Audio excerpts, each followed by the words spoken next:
నా పేరు కొండబాబు. నేను ఆంధ్ర మాల మహానాడులో పనిచేస్తున్నాను.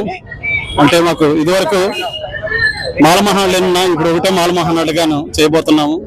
మొన్న ఇచ్చినటువంటి సుప్రీంకోర్టు తీర్పుకి వ్యతిరేకిస్తూ ఈ రోజు కాకినాడ జిల్లా కాకినాడ పట్టణంలోని నిరసన కార్యక్రమం దాదాపు లేదంటే 200-300 మందితో కలిపి చేయడం జరిగింది.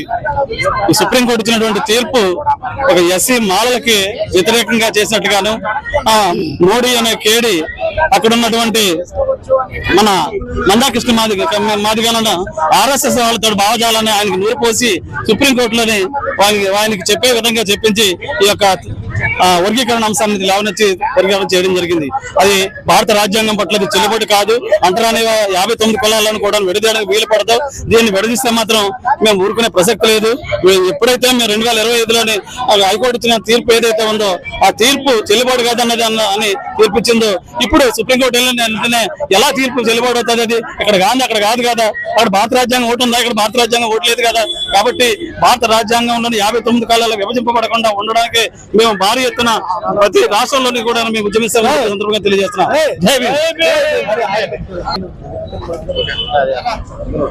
ఇవాళ ఈ దేశంలో ఉన్నటువంటి మెజార్టీ కులమైనటువంటి దళితులందరూ కూడా గందరగోళంలో ఉండిపోయారు.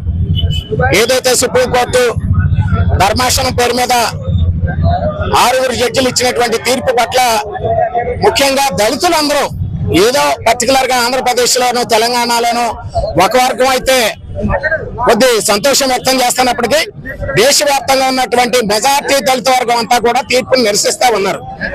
కాబట్టి కేంద్ర ప్రభుత్వాన్ని డిమాండ్ చేస్తా ఉన్నాం, రాష్ట్ర ప్రభుత్వాన్ని డిమాండ్ చేస్తా ఉన్నాం. సుప్రీంకోర్టు ఇచ్చినటువంటి 7 సభ్యుల ధర్మాసనంలోనూ 6 సభ్యులు మాత్రమే అనుకూలంగా తీర్పిచ్చారు. నేను కేంద్రాన్ని రాష్ట్రాన్ని కూడా కోరేది ఒకటే, మీరు 9 సభ్యులు ఉన్నటువంటి ధర్మాసనానికి రివ్యూ పిటిషన్ వేయండి. దేశవ్యాప్తంగా ఉన్నటువంటి దళితుల మనోభావాలను పరిగణలోకి తీసుకోండి. లేదా 11 మంది సభ్యులు ఉండేటటువంటి రాజ్యాంగ ధర్మాసనానికి రివ్యూ పిటిషన్ వేయండి. లేకపోతే దేశంలో ఉన్నటువంటి 36 కోట్ల మంది దళితుల యొక్క మనోభావాల్ని కూడా మీరు ఎదుర్కోవాల్సి వస్తుంది. ఇది మహా ఉద్యమం కింద రూపుదిద్దుకోవడం ఖాయం.